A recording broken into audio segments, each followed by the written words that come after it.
Good morning, friends. Today we are going to discuss a topic carbohydrate, which is included in TYBSc biochemistry syllabus. The first topic that is a carbohydrate.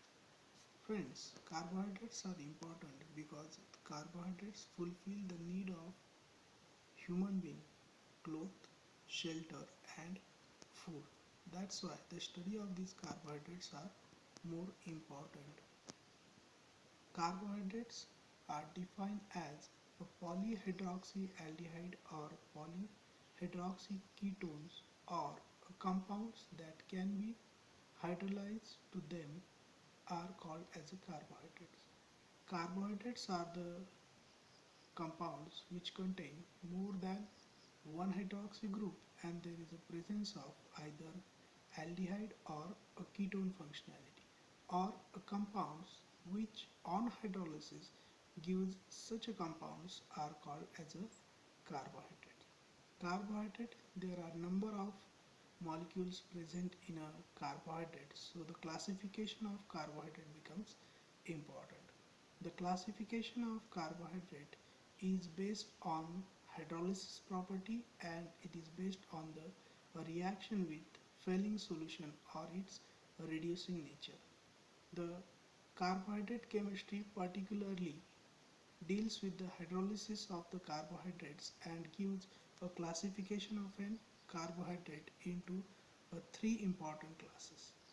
Let's see the classification of carbohydrate on the basis of hydrolysis property. Carbohydrates are classified into three main classes: monosaccharide, oligosaccharide and polysaccharide. When we are considering a monosaccharides, a main class of the carbohydrate, these are the carbohydrates which cannot be hydrolyzed further to the simple carbohydrate. That means this carbohydrate cannot undergo a hydrolysis reaction. Example, glucose and fructose. The second main class is a oligosaccharide. Oligosaccharides are the carbohydrate that can be hydrolyzed into few monosaccharide units, that is 2 to 10 monosaccharide units. That means a oligosaccharide is a carbohydrate which contain 2 to 10 units of the monosaccharide. A simple example of oligosaccharide is sucrose and maltose. The third main class is a polysaccharide. Polysaccharides are the carbohydrate that on hydrolysis or these are the molecules which are made up from more than 10 units of the monosaccharide. Carbohydrate that can be hydrolyzed to more than 10 units of the monosaccharides are called as a polysaccharide. Example, starch and cellulose. These are the polysaccharides which are made from more than 10 units of the monosaccharide. Now let's further go for the sub-classification. Monosaccharide on the basis of the functional group are classified as aldoses and ketoses. In aldoses, it having a aldehydic group as a functional group. So in aldoses, there is a presence of aldehyde as a functional group. Example, glucose and maltose. In ketoses, it contains a ketone as a functional group. Example is a fructose. So monosaccharide are subclassified into two classes, that is aldoses and ketoses. These aldoses and ketoses, depending upon the number of an carbon atom, are further classified into different classes like triose, tetrose, hexose, pentose, etc. depending upon the number of carbon atom. Now next, oligosaccharide are further classified into different classes on the basis of number of an monosaccharide unit present, like disaccharide, trisaccharide, tetrasaccharide, pentasaccharide, hexasaccharide up to the decasaccharide. These carbohydrates contain 3, 4, 5, 6 and 10 units per molecule in a structure. Now, when we consider a subclass, a disaccharide, a name itself suggests di means two. It is made up of two monosaccharides. So, a oligosaccharide which is made from two monosaccharides or on hydrolysis gives two monosaccharides are called as a disaccharide. Example, lactose and maltose. Similarly, we can have the definitions of trisaccharide made up of from 3 monosaccharide unit, tetrasaccharides which are made up of from 4 units. Similarly up to the decasaccharide. Now next third main class is a polysaccharide which is further classified into two classes, homopolysaccharide and heteropolysaccharide. Homopolysaccharide is made up of same type of the monosaccharide or on hydrolysis gives same type of the monosaccharides. Example, starch and cellulose. Heteropolysaccharide made up of different type of the monosaccharides or on hydrolysis gives different type of the monosaccharide. In case of homopolysaccharide there is the same type of the units, and in case of an heteropolysaccharide there are more than two or more than one. That means there is a presence of at least two or more than two different type of the monosaccharide. Example for heteropolysaccharide is a hyaluronic acid. So this is the classification of the carbohydrate on the basis of hydrolysis property. In chart manner we can show this like this. Classification of carbohydrate. Now in classification of carbohydrate you can see here we are having three different classes, that is monosaccharide, oligosaccharide and polysaccharide. Monosaccharide cannot be further hydrolyzed. Oligosaccharide on hydrolysis gives 2 to 10 units of the monosaccharide, and polysaccharide on hydrolysis gives more than the 10 units of the monosaccharide. Monosaccharide on the basis of the functional group, they are classified as a aldoses and ketoses. Aldoses containing the aldehydic group, ketoses containing the ketonic group. On the number of the carbon atom, they are classified as a triose, tetrose, pentose, hexose, heptose. So depending upon number, for example, triose containing the 3 carbon atom, tetrose containing the 4 carbon atom. So depending upon the number of an carbon atom, we can have the classification. Now oligosaccharide. Oligosaccharide are classified into the different classes depending upon the number of the monosaccharide unit present. Disaccharide, which is made up of 2, trisaccharide which is made up of 3, tetrasaccharide which is made up of 4, and it goes on up to the decasaccharide. Disaccharide contains 2 monosaccharide, trisaccharide contains 3 monosaccharide, tetrasaccharide contains 4 monosaccharide up to the deca. Now if you look at a last, polysaccharides. Polysaccharides are of two types, homopolysaccharide and heteropolysacharide. Homopolysaccharides are made up of from same type of the monosaccharides, and in heteropolysaccharide they are made up of from a different type of the monosaccharide, that is more than one type of the monosaccharide. In homopolysaccharide, example is starch, simple to remember, and in heteropolysaccharide example is a hyaluronic acid. There are number of examples given in this chart. Okay, so this is the classification of the carbohydrate. Now we have seen the classification on the basis of hydrolysis. Quickly we will revise, that is monosaccharide, oligosaccharide, polysaccharide. Monosaccharide cannot be further hydrolyzed.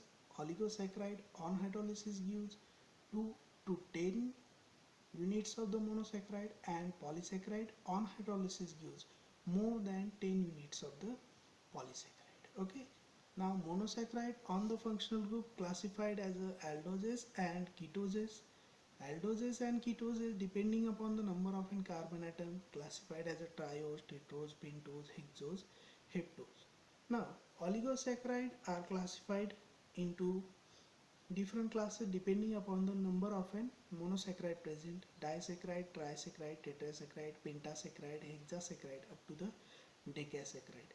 Disaccharide made up of 2 units of the monosaccharide, or on hydrolysis it gives 2 units of the monosaccharide. Similarly, trisaccharide 3, tetrasaccharide 4. Now let's go for the last, that is a polysaccharide. Polysaccharide these are made up of from a number of n monosaccharide units. On the basis of type of the monosaccharide present, polysaccharide are classified as a homopolysaccharide, heteropolysaccharide. Homopolysaccharide are made up of from same type of the monosaccharide, and heteropolysaccharides are made up of from different type of the monosaccharide. So this is the classification on the basis of hydrolysis. Next, classification on the basis of reducing nature.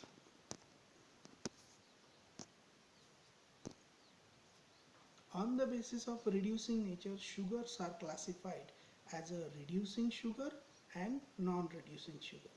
Carbohydrates are also called as a sugar. Carbohydrate that is oxidized by Tollens reagent, Welling solution or Benedict solution. If it is oxidized with the help of an Tollens reagent, Benedict solution, Welling solution, then it is called as a reducing sugar. Example, all monosaccharides are the reducing sugar. Non-reducing sugar, a carbohydrate that cannot be oxidized by Tollens reagent, Welling solution or Benedict solution is called as a non-reducing sugar. Example, sucrose. In other way, reducing and non-reducing sugars are defined as a sugar which having a free anomeric hydroxy group.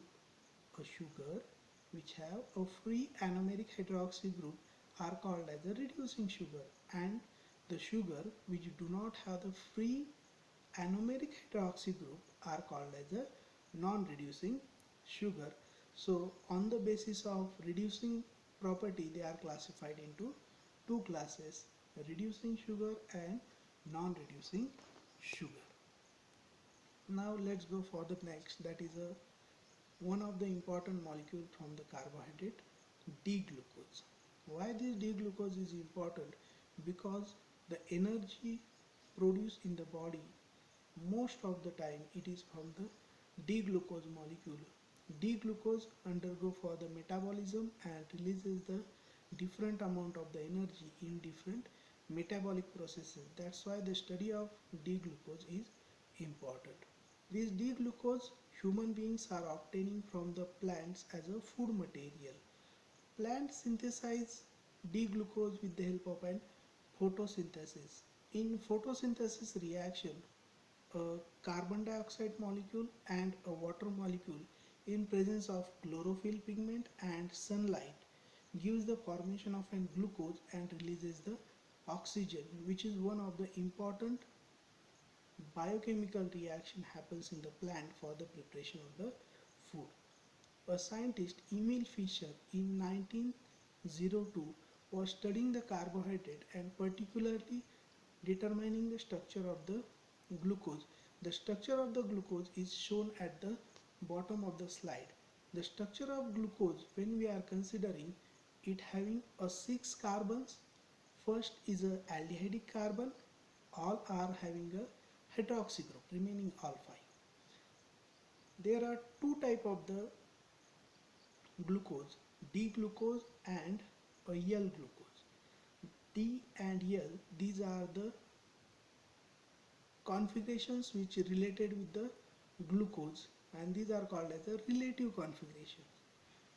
Fischer, while writing or determining the structure, he has written a highest oxidized carbon at the top and then the sequence of the carbons, and for determination of a D type of the component he found that it should be a second last hydroxy which is present on the right hand side. It is called as a D structure, and if it is present on the left hand side, then it is called as a L structure. Now you can see here, in this case it is at the right hand side, second last hydroxy which I have marked. That second last hydroxy will be on the right hand side, so it is D. If it is on the left hand side, then it is a L form. There are total 4 chiral centers present for the glucose. So number of and possible stereoisomers are 16. Out of these 16, 8 are D isomer and remaining 8 are the L isomers.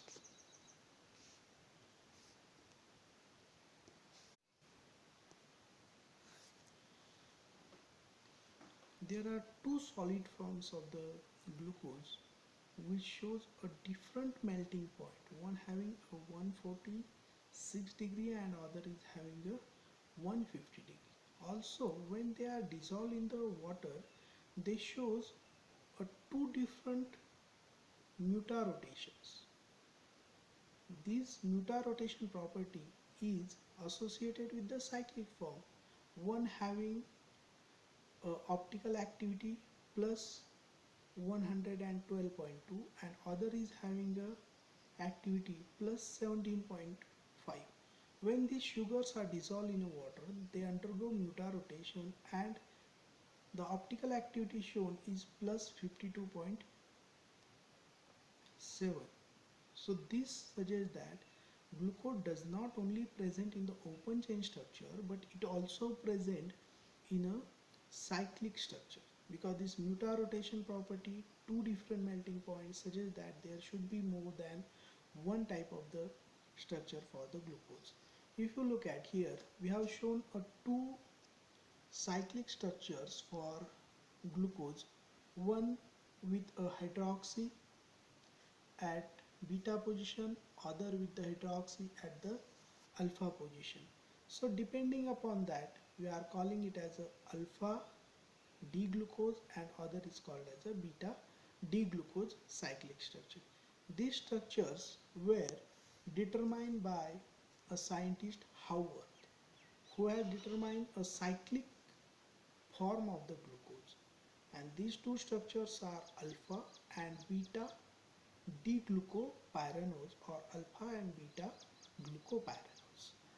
Open chain structure, when we consider of Fischer, this open chain structure, when we are writing it in a zigzag manner, the carbon 4 and 5 having a single bond, so they can rotate and it will orient itself in such a way that the C5 hydroxy, the C5 hydroxy is in a closer vicinity to the C1, C5 hydroxy here and C1 carbonyl. So we are having the attack of lone pair of oxygen and it resulted into formation of a new chiral center. So this new chiral center, hydroxy can be alpha or hydroxy can be beta. So depending upon this first carbon hydroxy, if it is alpha, then it is called as alpha D-glucopyranose, and when it is a beta, it is called as a beta D-glucopyranose. The open chain structure is simply called as a D-glucose and a closed or cyclic structure is called as a pyranose form because it is resembling a 6-member cyclic structure which contain the oxygen, therefore it is a pyranose. Similarly, there is a 5-member cyclic structure which contain the oxygen and structure is called as a furanose form. So pyranose and furanose. Pyranose is a 6-member cyclic structure which is a stable. So here we have seen this structure. Next, as we have discussed, there are 16 possible isomers. Out of that 16 possible isomers, 8 are D type and 8 are of an EL type. So these D type of the isomers for the glucose here we have shown. You can have the names of these 8 here, and D-glucose is at the lower corner of the stereoisomers. So there are 8 forms. Similarly, if we change the position of second last hydroxy group, it will be a L form for all these. Next is a epimers. What are epimers? These are the stereoisomers that differ only in a configuration about one chiral center. That means there is a change in a configuration at the one chiral center, that is simply called as a epimer. For D-glucose there are two epimers, D-mannose and D-galactose. If you look at the structure in D-glucose given below and D-mannose, there is a change of position of hydroxy of C2 carbon atom. In C2 carbon atom of D-glucose, hydroxy is at the right hand side, and for D-mannose it is on the left hand side. So there is a change in a stereochemistry or stereocenters at the C2 carbon for the D-glucose and D-mannose. Therefore they are called as a epimer. Similarly, D-glucose is having one more epimer called as a D-galactose, which differ stereochemistry at C4 carbon atom. Now, when we are considering these glucose chemistry or carbohydrate chemistry, the two important reactions which gives or which allows us to make a carbohydrate in a laboratory, these are Rough degradation and Killian-Fischer synthesis. Rough degradation, it is a method by which we can make a lower member of the carbohydrate from the higher member. So it is called as a step down reaction. A root degradation reaction that removes the reducing carbon, that is a carbonyl group from the sugar, and decreases the number of an chiral center by 1. So we are having one carbon less, so it is called as a step down reaction. In below reaction you can see a simple reagents are utilized.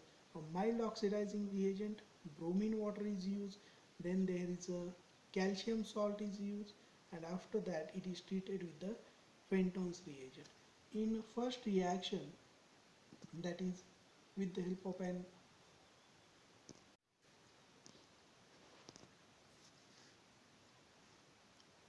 aldehyde group is get oxidized to the acid with the help of an reagent, a bromine water. Bromine water is a mild oxidizing agent which oxidizes aldehyde into the acid.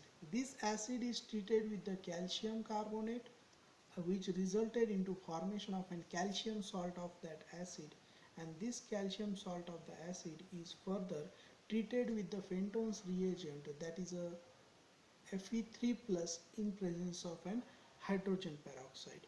So we are getting a formation of an aldehyde at the second carbon atom.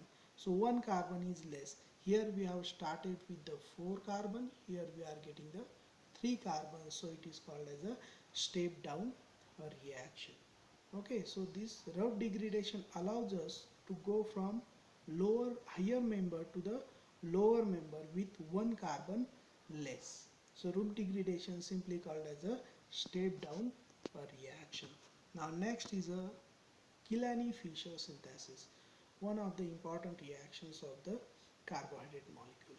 Step up reaction, as name suggests, step up, that means there is an increase of an one carbon atom with the help of an different reagents, which resulted into the higher member of the carbohydrate. Therefore it is called as a step up reaction. A series of reactions that extend the carbon chain in a carbohydrate by one carbon atom or increase of an one chiral center is simply called as a Killian-Fischer synthesis. In Killian-Fischer synthesis we are getting two products.